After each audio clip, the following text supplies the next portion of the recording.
নমস্কার বন্ধুরা, আমি অর্চনা চলে এসেছি আজকে নতুন একটা রেসিপি নিয়ে। আশা করি আপনারা সবাই ভালো আছেন। আজকে যে রেসিপিটা বানাবো সেটা হচ্ছে রসের বড়া। শীতকালে আমরা এই পিঠেটা বানাই বেশিরভাগ, খুব সহজ। এই পিঠেটা বানাতে যে ডাল লাগে সেটা হচ্ছে বিউলির ডাল বা উড়াদ ডাল, যাই বলি না কেন। ওই ডাল আমি 200 গ্রাম নিয়ে নিয়েছি।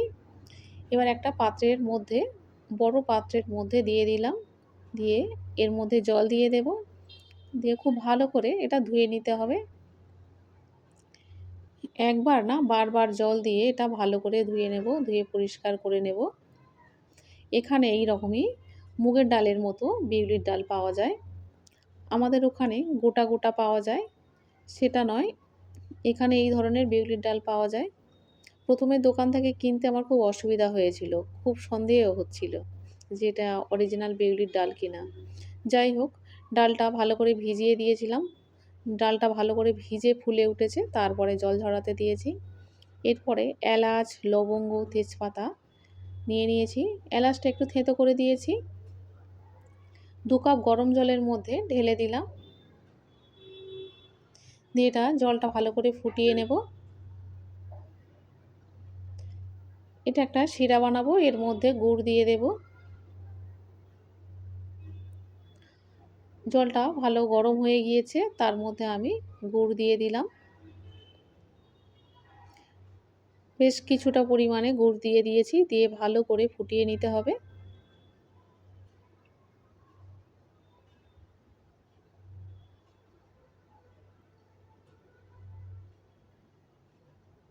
এভাবে একটা বড় চামচের সাহায্যে ভালো করে নেড়ে নিচ্ছি।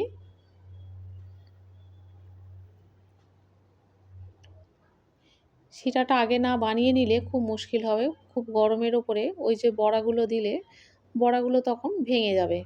সেই জন্য এটা আগে আমি বানিয়ে নিই।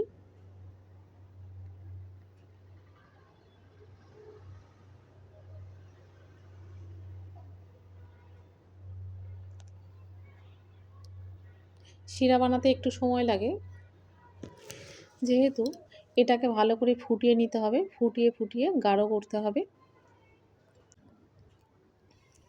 দেখুন কেমন ফুটতে শুরু করেছে। একটু সময় নিয়ে ফোটাবো। 10 মিনিট ফুটে গেলে এটাকে নামিয়ে ঠান্ডা করতে দেব। এবার এটা বন্ধ করে দিলাম। এরপরে অন্য একটা পাত্রের মধ্যে 2 চামচ মৌরি আর এলাচ নিয়ে নিয়েছি। এটা অল্প একটু গরম করে নেব, বেশি ভাজাও করব না। এটা একটা পাউডার বানিয়ে নিতে হবে। হালকা একটু গরম করে নিচ্ছি।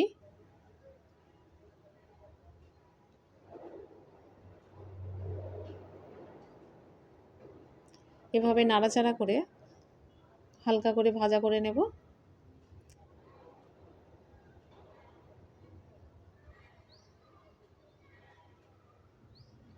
ভাজাটা হয়ে গিয়েছে।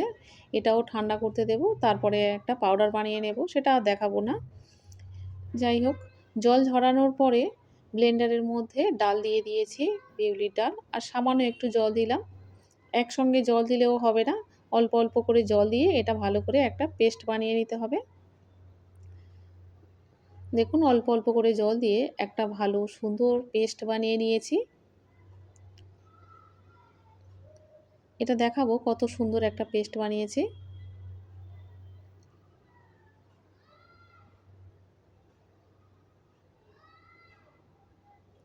পেস্টটা খুব সুন্দর হয়েছে। অন্য একটা পাত্রে, বড় পাত্রে এটা ঢেলে নিতে হবে।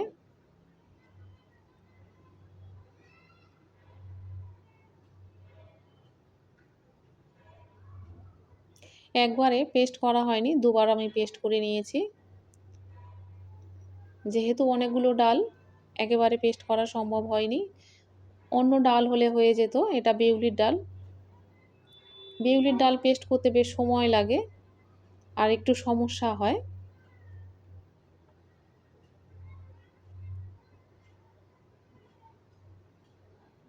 এটা ভালো করে ফেটিয়ে নিতে হবে।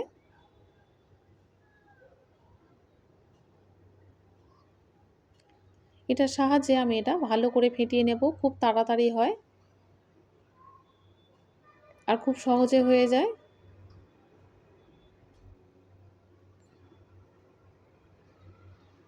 অল্প সময়ের মধ্যে এটা ভালো করে ফেটিয়ে নেওয়া যাবে।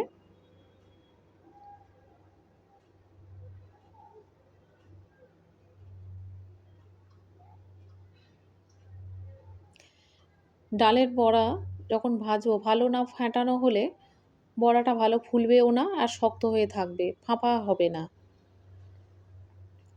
যাই হোক, যে পাউডার আমি বানিয়েছিলাম মৌরি আর এলাচের, সেটা আমি এর মধ্যে দিয়ে দিচ্ছি। 1 চামচ দেব, বেশি দেব না।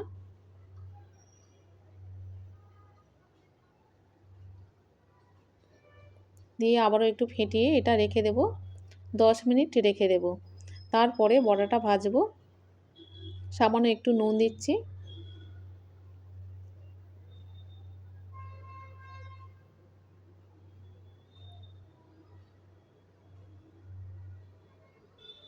দিয়ে আরও একটু ফেটিয়ে নিলাম। এবার একটু দেখে নিতে হবে ফেটানোটা ভালো হয়েছে কিনা। জলের মধ্যে একটা দিয়ে দেখব। এটা ভাসছে মানে ফেটানোটা একদম হয়ে গিয়েছে। এবারে কড়াইয়ের মধ্যে কিছুটা পরিমাণে তেল দিয়েছি, তেলটাও বেশ গরমও হয়ে গিয়েছে। এবারে একটা একটা করে বড়া ছেড়ে দিতে হবে।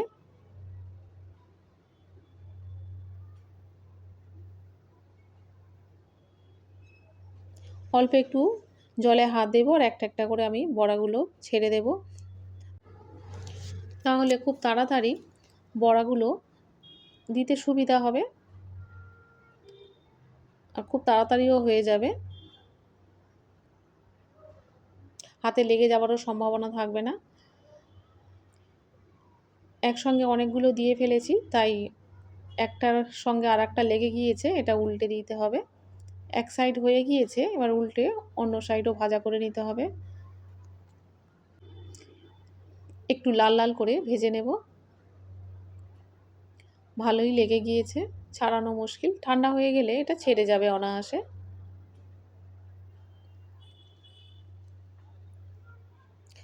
যাই হোক, ভাজা হয়ে গিয়েছে।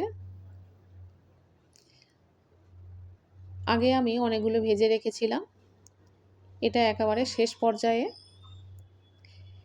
এদিকে গুড় দিয়ে যে শিরাটা বানিয়ে রেখেছিলাম তার মধ্যে বড়া ভাজাগুলো দিয়ে দেব। বড়াগুলো একদম গরম নয়, অনেকটা ঠান্ডাও হয়ে গিয়েছে। এই সময়ে বড়াগুলো শিরার মধ্যে দিয়ে দিতে হবে। অল্প অল্প করে বড়াগুলো আমি শিরার মধ্যে দিয়ে দিচ্ছি।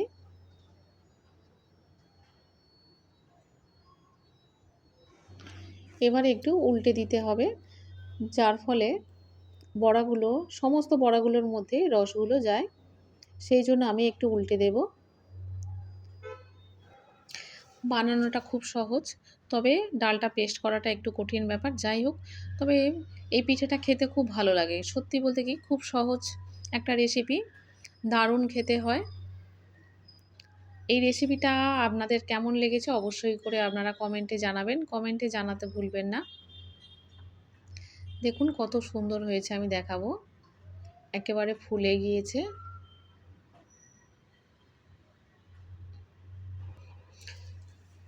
কত সুন্দর হয়েছে আপনারা দেখুন। একটা কেটে আমি দেখাবো।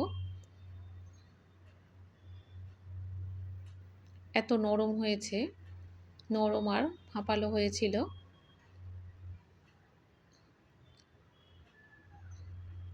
রসে মধ্যে দেবার পরে বেশ সুন্দর হয়েছে, একেবারে রসগোল্লার মতো হয়ে গিয়েছে। অসাধারণ খেতে হয়েছিল।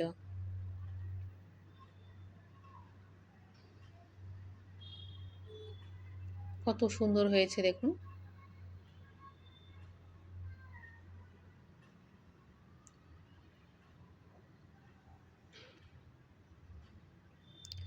আপনারা না বানালে বুঝতে পারবেন না কতটা সুন্দর খেতে হয়। যাই হোক, আমি অর্চনা, আপনারা দেখছেন মাই সেলফ দীপ্তেন্দ্র। অবশ্যই করে লাইক, শেয়ার এবং সাবস্ক্রাইব করবেন। দেখা হবে আবার পরের ভিডিওতে।